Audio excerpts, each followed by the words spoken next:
Hi, everybody. Welcome to Do You Believe on livesci-fi.tv. Thanks so much for everybody joining us. I'm your host, Noreen, and I have my lovely co-host with me, Tim Wood. Hey, Tim, thanks for joining me tonight. Thanks for having me, Noreen. Always a pleasure. Thank you. Tonight, our show was on Ghosts of Gettysburg, and we have an awesome guest with us tonight. Oh, first of all, everybody, please, if you're watching our show, please subscribe and give us a like. We'd really appreciate that. Like I said, the show tonight is on Ghosts of Gettysburg, and our special guest is Mark Nesbitt. Now, Mark is a former park ranger turned author and historian. Mark has written a list of impressive books, and both on the history of Gettysburg and the paranormal. Now, since 1994, Mark has been hosting candlelight ghost tours in Gettysburg. And some of you may have seen him. His latest venture on TV has been on the Travel Channel on Mysterious Travels. And he has been on other shows. I've seen him, and that's how I remembered Mark. Hey, Mark, welcome to the show. Hi, Noreen. Thank you very much. Oh, yeah. Hey, thanks for joining us. So tonight, we want to talk about the Ghosts of Gettysburg. Now, that is also one of your books as well, Ghosts of Gettysburg? Well, yeah, actually, it's 7 of my books. I'm on volume 7 now. Oh, my Started God. just one volume. Now we're up to 7, and I have enough stories for at least 1 or 2 more. Oh, my goodness. So why don't you share some of those haunted stories with us? Well, there's so many. I think the interesting part about some of them now is that they're starting, we're getting repeat sightings or experiences of the original things that I once had to classify them possibly as urban legends, or maybe even, some people may have made them up. For example, the Phantom Regiment. I'd heard that story years and years and years ago when I was a park ranger, and it happened probably 8 to 10 years before I even got there at Gettysburg. And just recently, I just recently published in Ghost 7 a more recent story of witnesses to the Phantom Regiment. I mean, I have at least 5 or 6 different accounts of that, and I think you mentioned one too when we were talking earlier. Well, I had seen you on TV. That's why I'll never forget you, was when you were doing an EVP session on one of those paranormal channels, and you said to the spirit, do you know who Robert E. Lee is? And then you said, that's a stupid question, huh? And then you played the EVP back, and I think it said yes, right? It was a very, very loud, seemingly angry roar. Like, Like, come on, stupid, yeah. Yes? Yeah. I was in the Confederate side of East Cavalry battlefield. And I actually got kind of frustrated because I'd try and get EVP and some geese would fly over. So finally I figured, well, I might as well just come out and ask, something. And I said, have you ever heard of Robert E. Lee? And when I thought about it for just 1 second, I thought, boy, that's stupid. I'm hearing the Confederate line. I said, that was a stupid question. And when I played it back, it was a very, very loud, seemingly angry, like, you dummy. But you could hear a definite roar. That seemed to be a positive thing, but it was also kind of condescending. At least I felt. That's the way I felt. Sometimes you can just feel these things. Yeah. At any rate, that was interesting. I don't remember what program that was on, but I do remember the incident. Oh, I that's how I remembered you. Now, what about, okay, so you mentioned Phantom Regiment. Is that is that when people go to Gettysburg, and they'll see, all of a sudden they'll see the marching soldiers? Is that what you're talking about? Yeah, and the very first one I'd heard of came from a park ranger that had been there for years, and he said that there was a group of dignitaries visiting Gettysburg. They're up on a little round top, and they looked down in the valley, and marching out from some woods that were down there was a unit of soldiers. Now, I don't know if it was an entire, 300-man regiment, but it was a large group of soldiers maneuvering, marching around, doing the manual of arms, and then marching back into the woods. And they thought, my goodness, we are dignitaries. We must be very, very special for the Park Service to put this on. And they said to the park ranger, thank you very much, take us to your boss. We really want to thank him for it. And of course, the park ranger took him in, and they thanked the superintendent, and the superintendent was like, I have no idea what these guys are talking about, because we didn't have anybody scheduled. Back in those days, there were a handful of reenactors. There certainly weren't as many as there are now. So that was the very, very first time I'd ever gotten that story. And then, have you seen that yourself? 25 years later, I got the same story. Now, Mark, a mother and a son. Mark, have you seen this regiment yourself? I have not. Oh. I have not. I've only had about maybe 4 visuals, which doesn't seem like much, especially since I lived in Gettysburg for some 30 years. But if you look at my books, you realize, you have about 1,000 stories. Only about 10% are visuals. Very rare to have, a sighting. People always want to know if you've ever seen a ghost. Most people have to say no, but that's okay, because that's the nature of the beast. Mm-hmm. The most common type of paranormal experience, as far as ghosts are concerned, would be auditory. You'll hear a ghost before you'll see one. Mm-hmm. Interesting. Now, you have some EVPs that we're going to play tonight, and I know that your headquarters is extremely haunted. Do you want to tell the viewers about that? Yeah, I really didn't realize it when I bought it in 1994, and 1997. We had started the tours in '94, and we were looking for a headquarters to launch them from. And but it is a Civil War building. It was owned by Andrew Woods at the time of the battle, and a mother and a daughter, both named Mary, and their last name was Young, actually lived there, rented from him at the time of the battle. And so, we have bullet holes in the building and everything, but we didn't realize that it was haunted when we bought it. And we have some resident spirits there that we've identified as Mary Kitzmiller, who owned the house longest of anyone, and she actually died there. And she and a couple of her children are there. We have child ghosts, and we actually got a picture of one of them once. And then we have Georgia soldiers who were there periodically because they were actually there during the time of the battle. That area of the town was occupied by soldiers from Georgia, and Hank, it's not his real name, but Hank is one of them, and he hangs out in what we call the green room. So we have a number of spirits there, and sometimes they'll talk to you, sometimes they won't. Now, let's see, Tim, do we have a picture of the yeah, boy sure, we ghost? showed it. Yeah, the ghost child. Yeah. And do we have an EVP from that? Yeah, we'll go to play it right now. Do you, Mark? This is Tim here.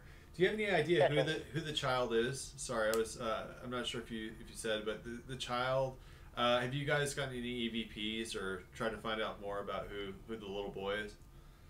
Yeah, we think it might be one of Mrs. Kitzmiller's children, who actually died in the house in his mid-20s, but for some reason, we're not 100% sure why, he apparently shows up as a child, which might seem weird, but who makes the rules? Why can't you show up as a child if that was a pleasant time of life for you as a ghost? We have a video that Rick Fisher did and I don't know how you feel about orbs, but this was very interesting because the video was up in the attic, and it shows one orb going diagonally across the screen and another one following it, and then a little child's voice saying, "Catch me." Huh. But we do have some more. We do have more audio that we've captured. I'm not sure which one you're going to play, but we do have some from the house.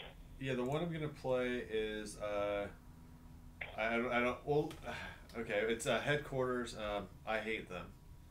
Oh, okay. Yeah. All right. Do you want to hear the story before you play it? That would be great. Okay.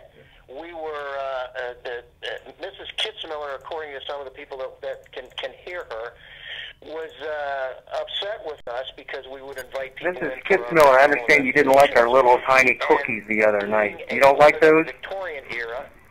She was upset because I understand you'd like some larger cookies and some teacups that are not shipped. If we get you those, what are you going to do with the teacups? Mrs. Kitzmiller, what kind of tea do you like? Rummaged through the drawers there and found some. Mrs. Kitzmiller, I understand you didn't like our little tiny cookies the other night. You don't like those? So when I was trying to get EVP, I said, I understand you'd like some larger cookies and some teacups that are not shipped. If we get you those, what are you going to do with the teacups? Mrs. Kitzmiller, what kind of tea do you like? Mrs. Kitzmiller, I understand you didn't like our little tiny cookies the other night. You don't like those? I understand you'd like some larger cookies and some teacups that are not shipped. If we get you those, what are you going to do with the teacups? Mrs. Kitzmiller, what kind of tea do you like? Mrs. Kitzmiller, I understand you didn't like our little tiny cookies the other night. You don't like those? I understand you'd like some larger cookies and some teacups that are not shipped. If we get you those, what are you going to do with the teacups? Mrs. Kitzmiller, what kind of tea do you like? Yeah, it sounds very electronic, mechanical voice. Yeah, it's a great EVP. She says she expresses her displeasure. I hear her say, "I hate them." Yeah. So yeah, it's she very. wasn't real happy with the crummy little cookies we put out for her. Do you ever get have you gotten any other EVPs that had the same tone in the voice from what you believe to be the same thing, or? The same person? Yeah. Yeah, we've gotten other EVP from Mrs. Kitzmiller. As far as I can tell, it's from her. And then the other interesting thing about the EVP that we get, and that really anybody can get, is the fact that the voice has changed. Sometimes it's definitely a woman. Other times it's definitely a man. Other times and you can tell the difference between individual voices too, which is kind of remarkable. I mean, if you could pick that up, differences like that with just your the naked ear.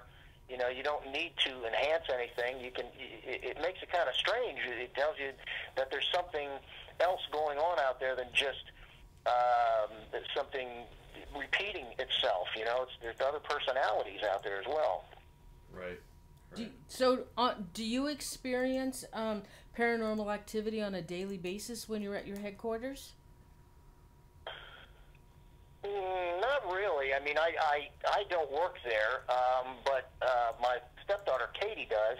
She has had some experiences there. In fact, she used to live upstairs as an apartment before she got married, and she did have some experiences there. Sometimes you have to. We have one room in the back upstairs that I can almost guarantee that you will pick up EVP or take pictures and get strange, funny things in it, because it seems it's the oldest part of the building, and it seems to be very, very active. We also think it may have been the nursery when Mrs. Kitzmiller owned the house, and she did lose a couple of children because in the cemetery there's just one headstone that says, babes.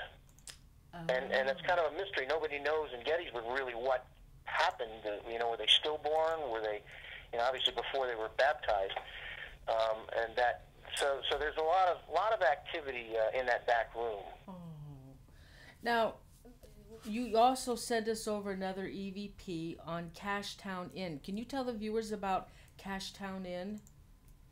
Cashtown Inn is a wonderful place. People have a misconception a lot of times when they come to Gettysburg. They expect to see the battlefield, and it's supposed to be in like a chain link fence, so you can look at it in one view. But it was huge. The battlefield per se is probably about 3 miles wide and 6 miles from the very first fighting in the battle on the first day's fighting to Little Round Top and Big Round Top. And the Cashtown Inn is actually 7 miles out of Gettysburg, but it was part of the campaign in that probably 3/4 of the Confederate Army marched past it. Robert E. Lee used it temporarily for his headquarters.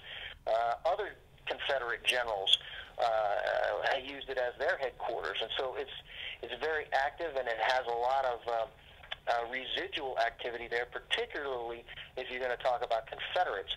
And what the EVP is that one of our mediums picked up a Confederate soldier in the cellar, in the basement, and she said, I believe his name was Andrew. And so I asked him, I said, Andrew, what state are you from? And that's what I got. Okay, we'll play it right now. Thanks, Mark. Mm-hmm.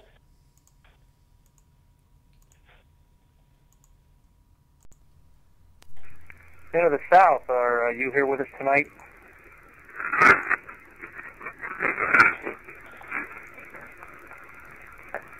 Noise.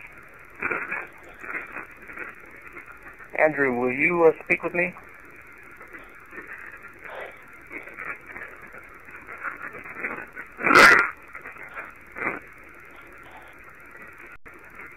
Andrew, what state are you from?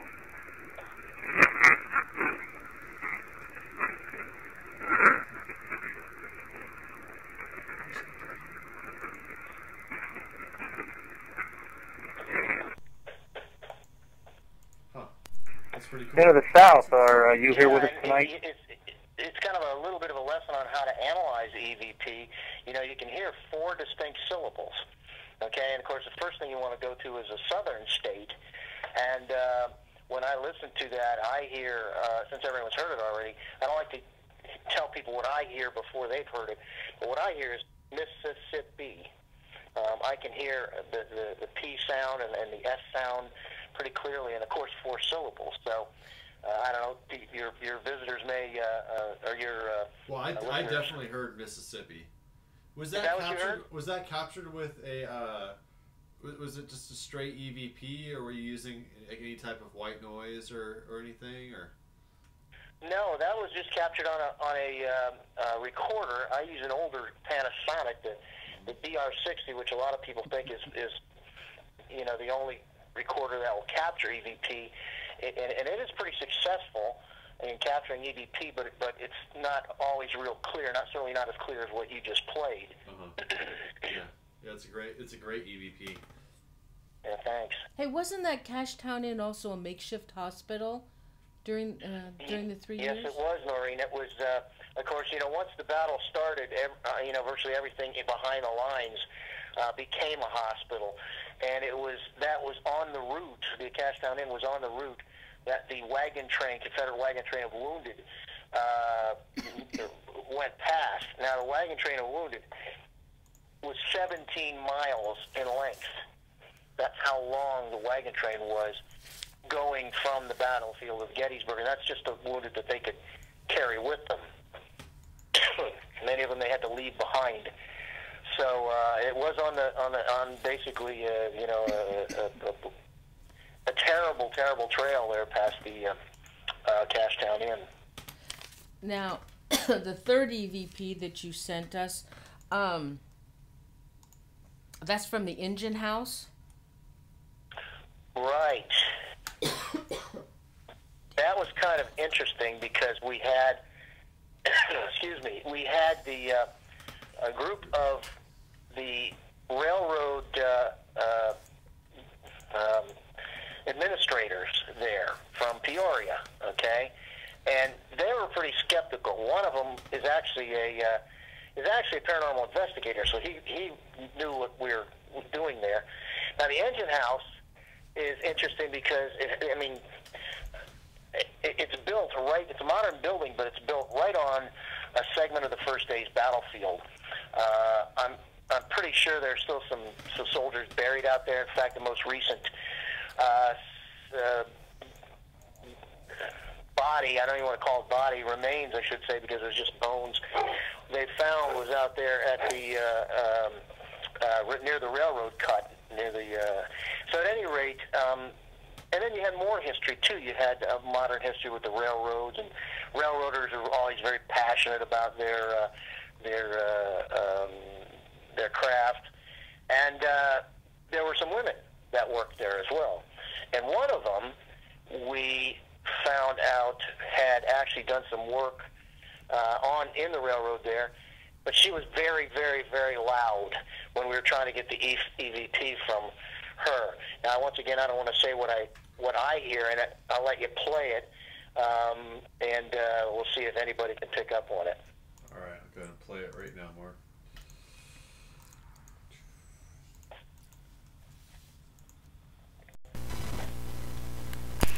Emma, did you find any coins?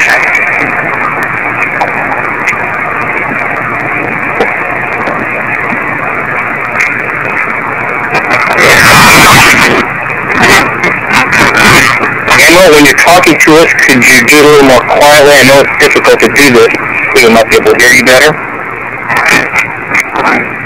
Thank you, Emma. God bless you. Okay. Emma, did you find any coins?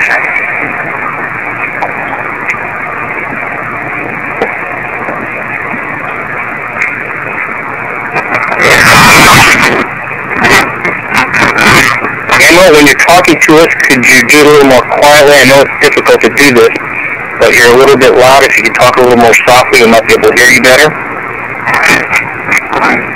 Thank you, Emma. God bless you.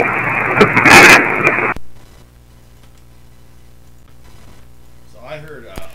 Emma, did you find any coins? And you should have seen the faces of the disbelievers after they heard it too. I think the name that the woman's name was Ems or Emma, and I just asked her, you're speaking too loud, because we can't understand what you're saying, and you can hear her whisper, "I'll be quiet." Oh. So, Now, when people take tours in Gettysburg, is that on the tour, the engine house? no, it's not. It's not on the official tour because it's still owned by the railroad, and it's a very dangerous place.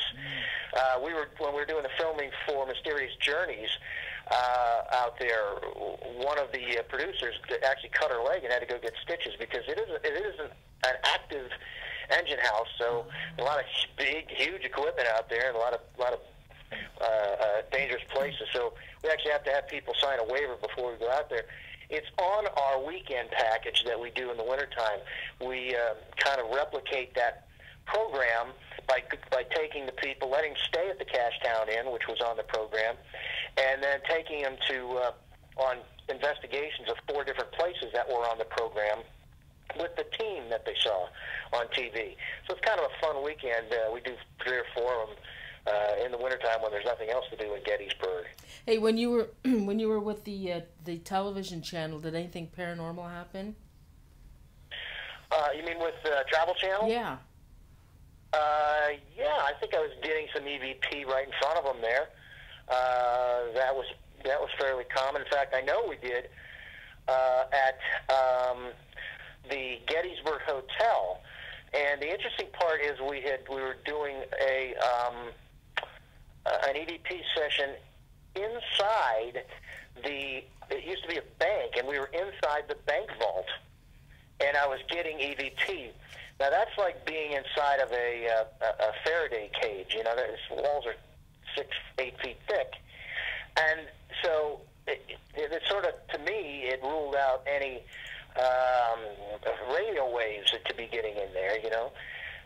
And not only that, after we finished the session and I got some EVP in there, we went out for a little while, and then I went back in by myself and I tried to get EVP, and I got absolutely nothing. It was just nothing. It was just me in there. So something had to be in there with me the first time I went in, and then the second time I went in, they didn't come in with me. So, hey Mark, when you go out and you do your ghost hunting stuff, and you're out in the, it seems like most of the stuff that you send over to us seems to be intelligent in nature. Do you think that there's anything important that they're trying to relay back to you, or have you gotten any important messages or anything that you consider that they're trying to relay back to you? That's a really good question, Tim, because we have in some cases gotten some interesting information from the other side. One piece of information, once again, has to do with the Cashtown Inn.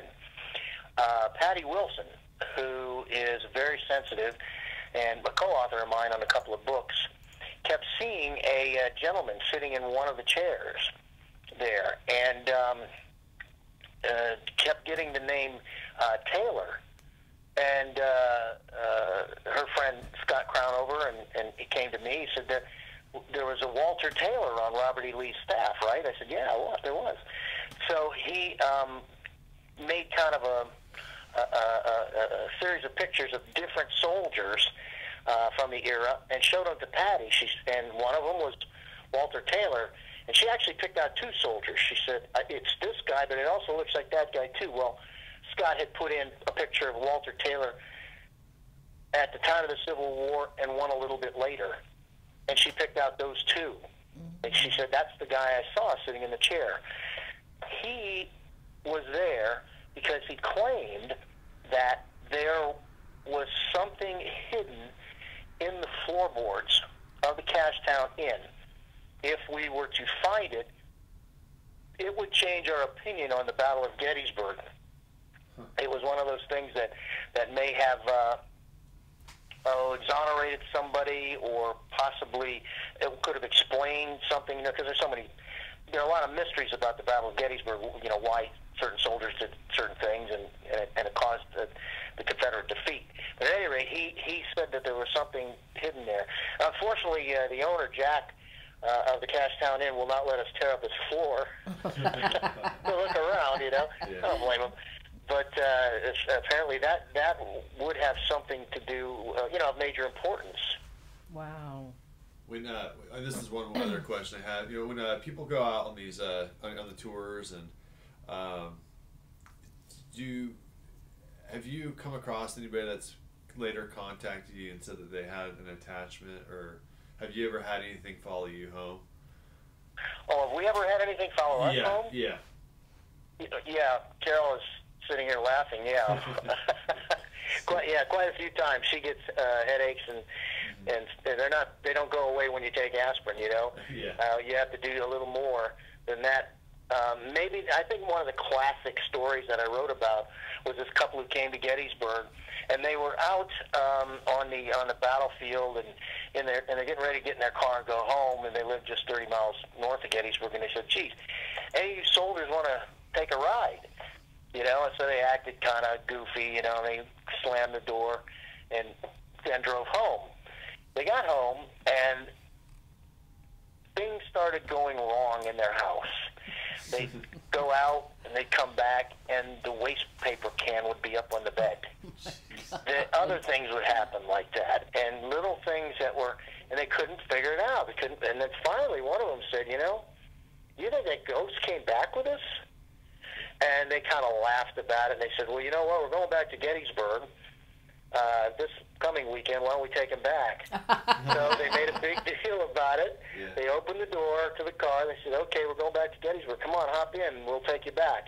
Drove out to the battlefield where they picked him up, opened the door, said, "Okay, you're back. You can get out now." Closed the door, left, and didn't have a problem after that. Oh, God, that's funny. So that's kind of a classic story of one of them following you home. And we also get, in the mail, I'll get rocks from the battlefield. People will have taken a rock, Oh man. and it's kind of like, the volcanic rock on Hawaii. yeah. You're not supposed to take it with you because apparently there's a curse on it. I don't know if the rocks Gettysburg have a curse, but people have claimed that bad things happen to them when they take, their luck goes bad when they take something from the Gettysburg battlefield Oh, wow. home with them. So I never heard that one. Have you heard No, any tragic? What's the most tragic story you've heard from somebody taking something from the battlefield and ending up with bad luck? Well, I think the most tragic that I've heard or experienced is that somebody left a letter on the at the Goes to Gettysburg office, and I opened it up, and it said, "The Rock, we took this from. We had nothing but bad luck." He said, "That on the divorce, all kinds of stuff." He had it for about 4 or 5 years. He says, "Will you take this out on the battlefield again and put it in its proper place?" And when I looked inside, the rock was gone. There was no rock in there.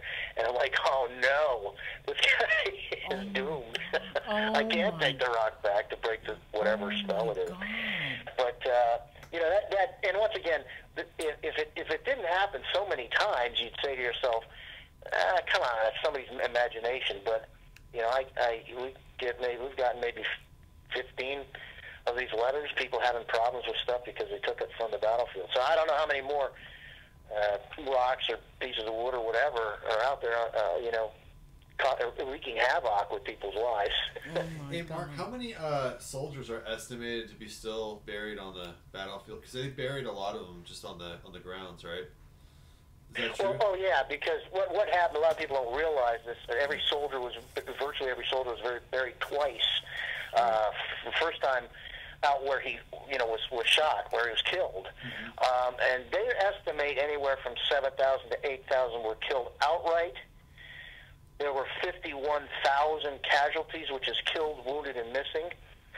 And they've determined, historians have determined that there's somewhere between 700 and 1,100 unaccounted for. In other words, probably still buried where they were originally.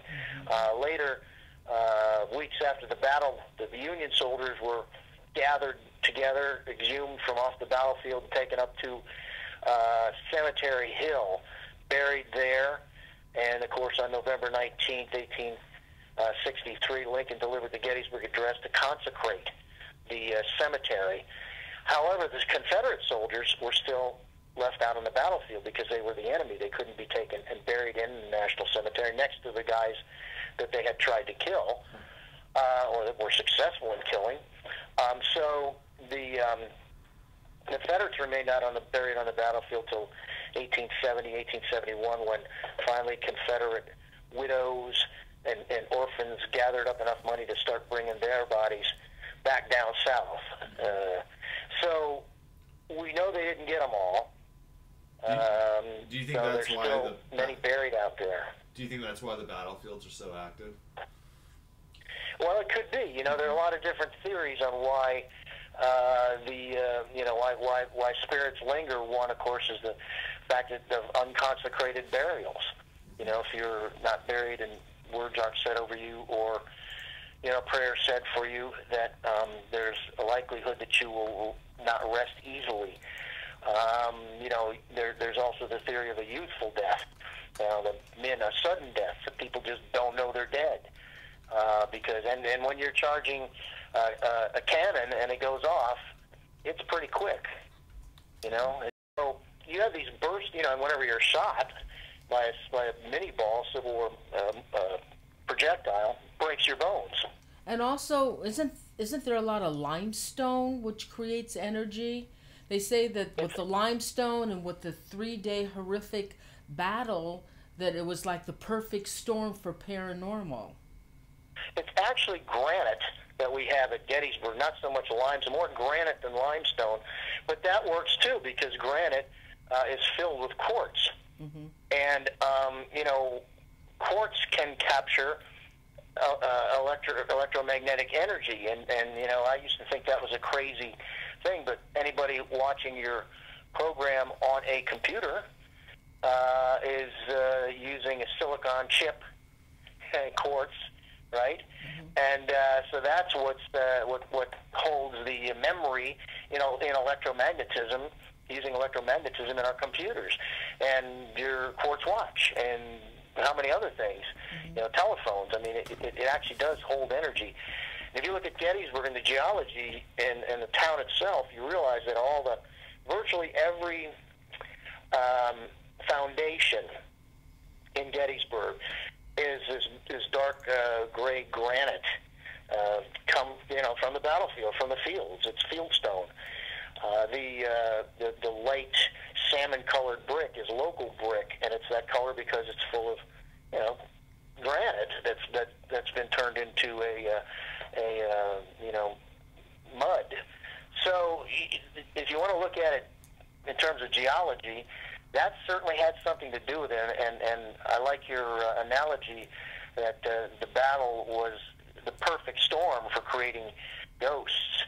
I think I've used that a couple times in explaining what went on in those 3 days of high emotional energy, and certainly human energy, and certainly the expenditure. Everybody knew it was on the line who fought at Gettysburg, including their own deaths and the life or death of the nation. And so there was a lot of emotion going on in those 3 days and afterwards as well. Now, hey Mark, we have a picture here that you took of Devil's Den.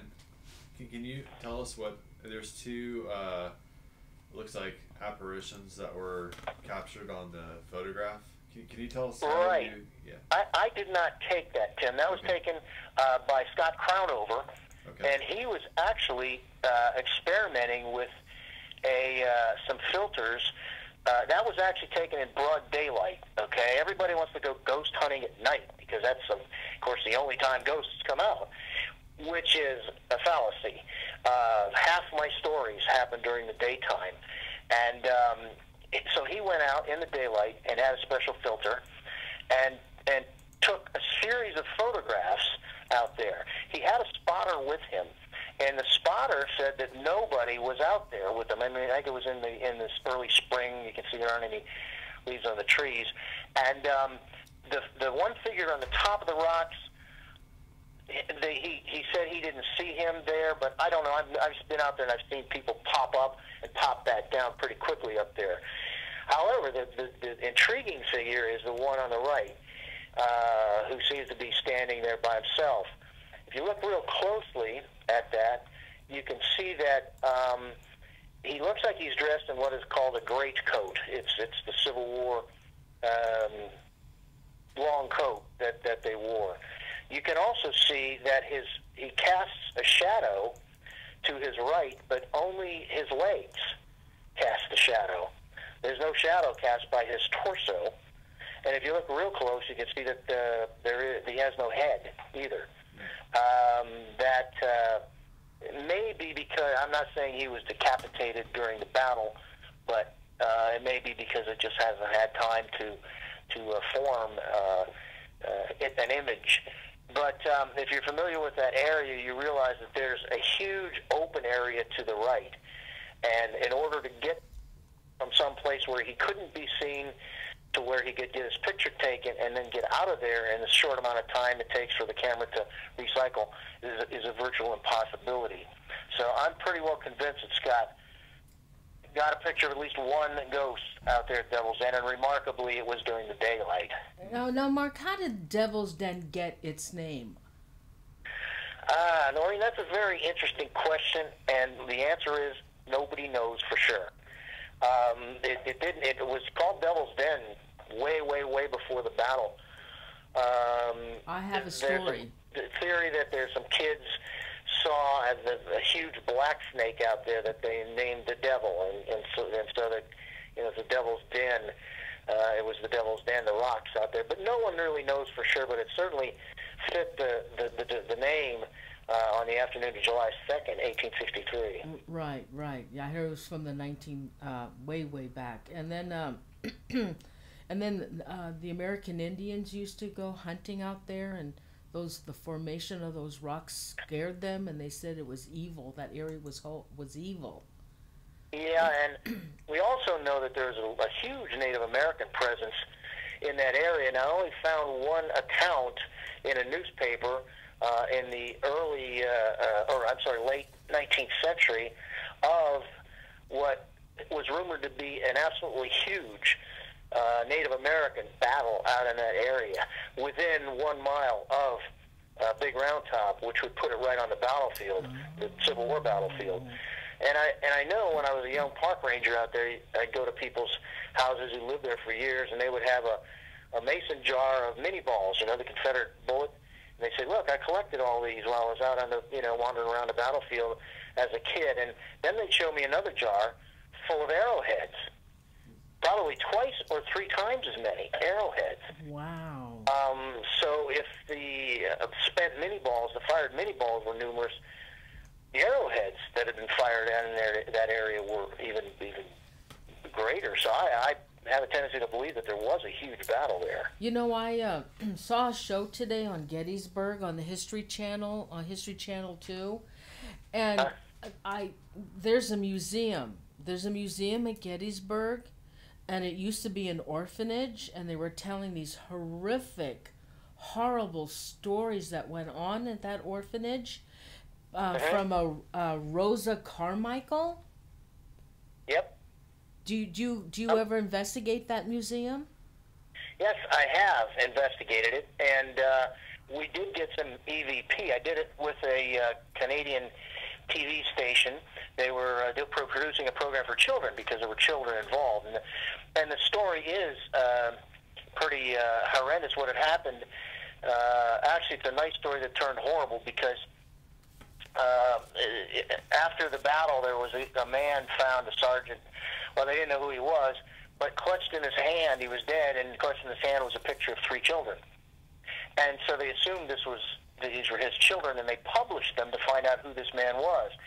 Well, you can imagine the horror of Mrs. Amos Humiston when her neighbor came over and said, look, these are your children. They found your husband's body at Gettysburg.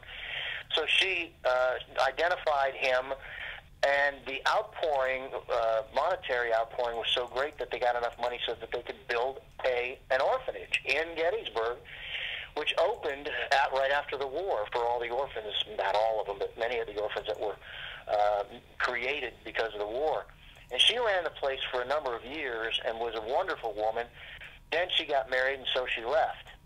And it was taken over by Rosa Carmichael.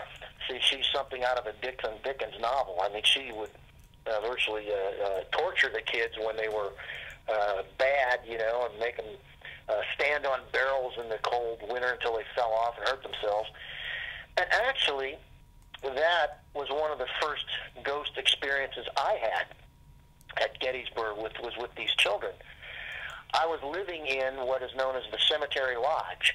It was Park Service quarters, and I was there one afternoon, and I was actually, I remember, because I was taking my dishes from the dining room into the kitchen.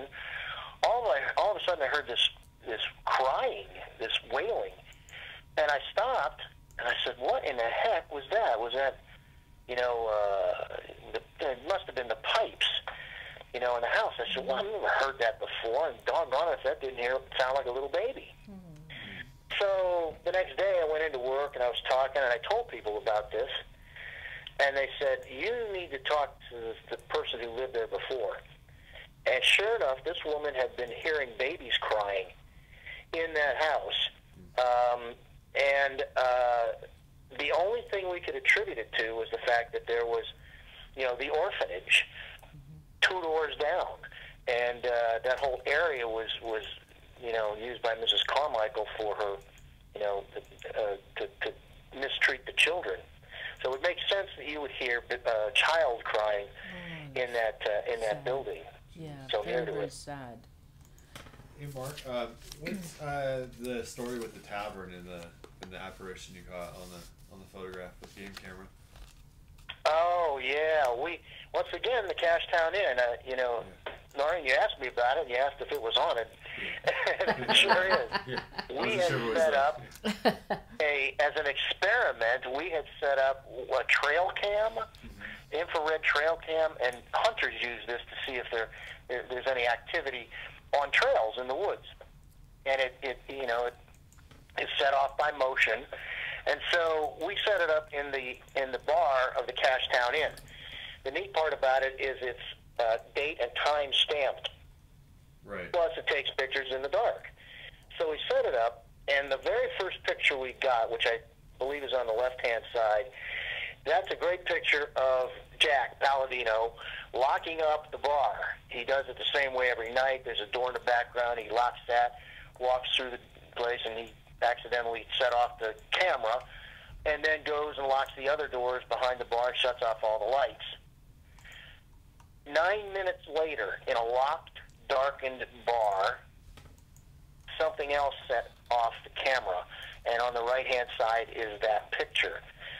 And that is one that I am absolutely convinced that it is a paranormal. It's a ghost, because there's absolutely no other explanation for it. Right. Yeah, it's pretty amazing. Yeah. How long or when did you know you captured this? Was it like the day after? Or? Yeah, the next morning. Yeah, it's pretty cool. We were going through it. In fact, Scott Crownover was going through. He says, "Mark, you're not going to believe this." Yeah. Wow. Wow. Yeah. That's awesome. Do you have any other... so what was your most frightening experience on Gettysburg? Most frightening? Yes. I don't know if I've ever really been, frightened where, I'm going to run out of the place screaming like a little girl. Maybe the most interesting or unexplainable thing that happened to me out of a place called the Daniel Lady Farm. It's owned by a nonprofit organization, the Gettysburg Battlefield Preservation Association. They have preserved the place. It was a Confederate hospital site. There are blood stains still on the floor from the battle and the operating going on in that room 150 years ago. As a matter of fact, this is the 150th anniversary of the Battle of Gettysburg. And I was in Gettysburg, and all of a sudden I got a call from the guy who is caretaker farmer out there, and he said, "Mark, if you want to see a paranormal experience right before your eyes, come on out here right now." Who could pass that up, right? Oh, so I threw all my gear in the car and went out there, and I said, "What's up?" He said, "I'm not going to say anything. I just want you to come in." And I walked into the front room, which was actually used as the operating room because it has southern exposure. And as I walked in the room, I looked down on the floor, and I'm videotaping the whole time. And there's a rust-colored liquid in streaks kind of flowing towards the fireplace in that room. And there are probably 3 or 4 of them, and then drops all around it that seemed to be, coagulating, and then some clear serum that was separating out from them. And I said, did a pipe break or something? Did a rusty pipe break? And I looked up at the ceiling, and it was all whitewashed. It was fine. And he said, "No." He said, "We saw this when we came in this morning." Oh, my God. And so I said, "Do you have a tissue? I can maybe get some samples." And so I got some samples, and I took photos, and I had video of it and everything. And he says, "Listen, I got to get to work." He said, "I got to go out in the fields. I don't know what to do." I said, "Well, my work here is done. I've documented it." So I left. About 2 hours later, I got a phone call from him again. He said, "It's gone." Oh. I said, "You're kidding." He said, "No, come on out here." So I zipped out there, and I once again had my camera going, and I walked into the room. He said, and he's looking at it, and he said, at the floor, he said, "Look, it was right here, right?" And I said, "Yeah." And he's rubbing the floor, and he looks up at his fingers, and it's covered with a thin layer of dust. Oh, wow. I'm like, what in the heck is going on here? Oh, my God. And he said, I just came in here. I was out in the field, and this is what happened. And I was going to accuse him of cleaning it up, but how did dust get there? And second, there are stains on that floor that were there for 150 years, right? Yeah. Couldn't get them up. But I'm wondering what this is. And Carol says, "I wonder if the samples that you took are still intact." So she ran out to the car, and sure enough, the samples of tissue were still stained. So the GBTA sent them to one of the more prestigious forensics labs in Pennsylvania. 3 weeks later, the results came back. The substance, the liquid, rust-colored liquid, was blood. Oh, no. The species was human. Oh, my God. That's bizarre. That is beyond a doubt the weirdest thing that's ever happened to me in my 20-some years. Oh, my career. God. How could that happen? That's crazy.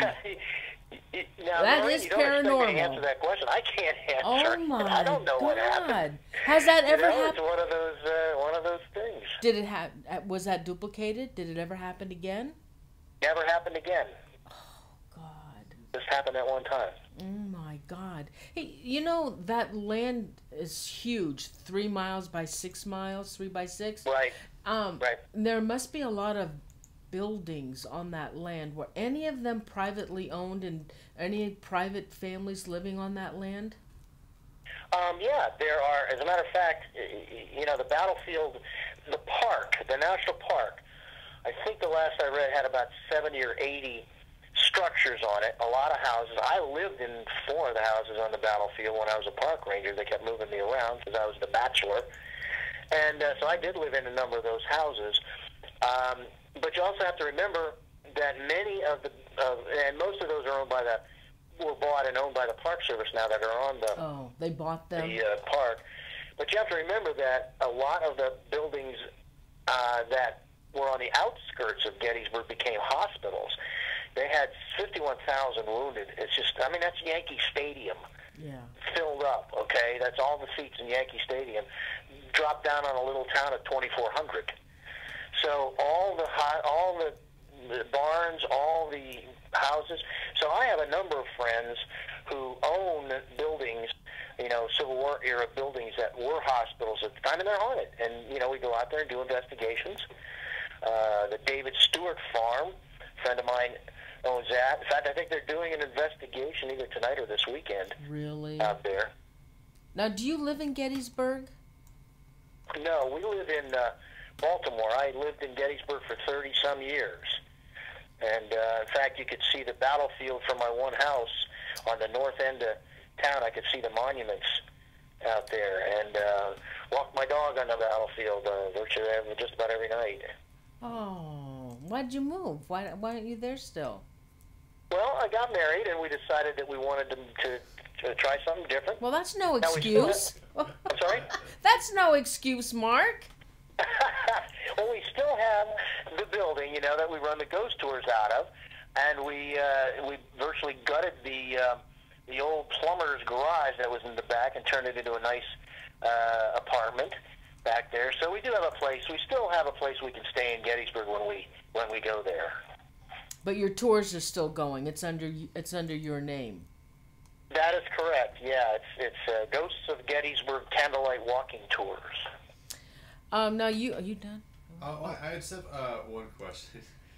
Hey, Mark, in your research, have you ever looked at any of the tintype photographs that were taken shortly after during the battle and afterwards?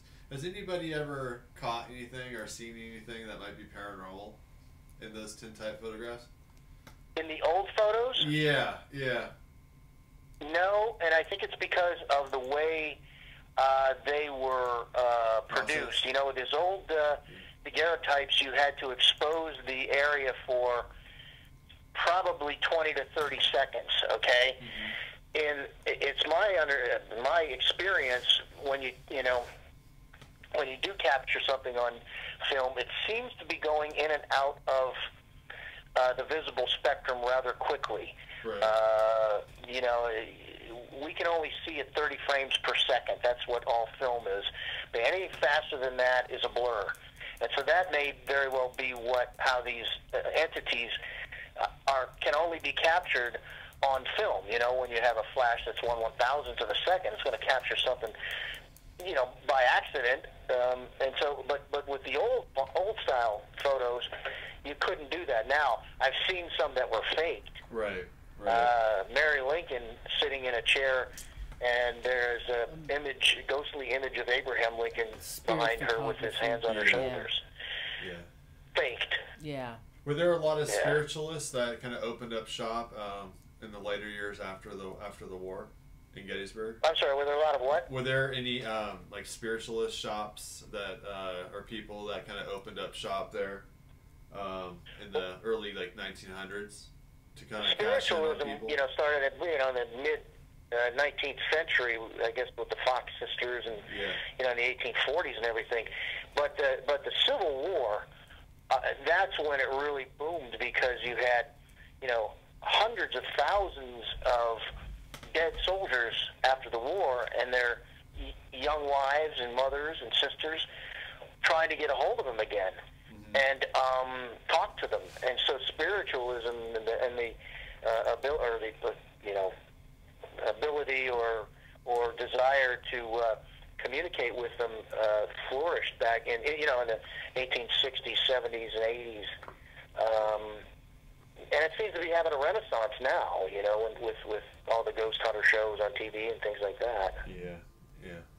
Well, Mark, we want to thank you so much for being on the show tonight. Now, you have a website. Can you give the viewers your website?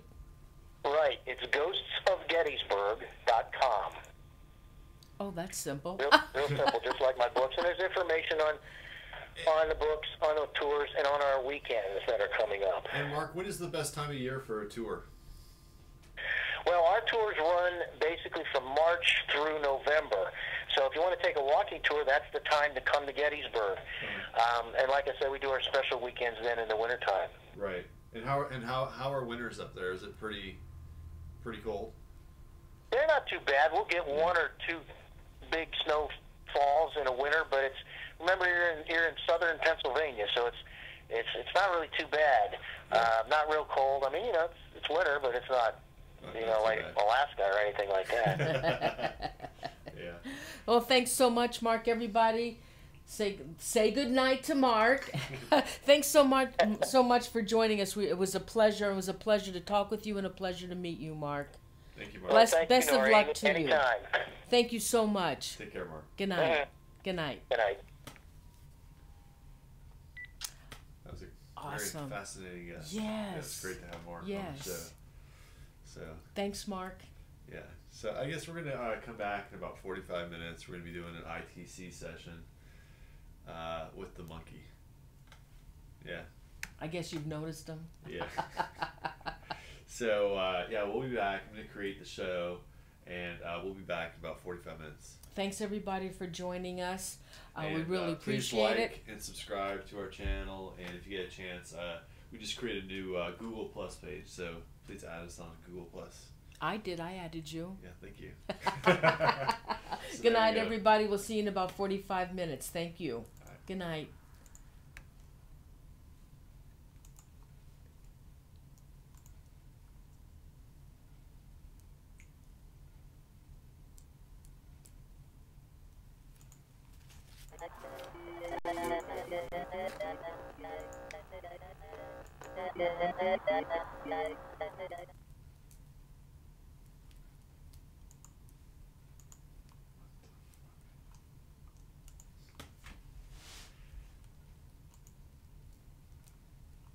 Did you stop it yet? No. Even if you hit stop all?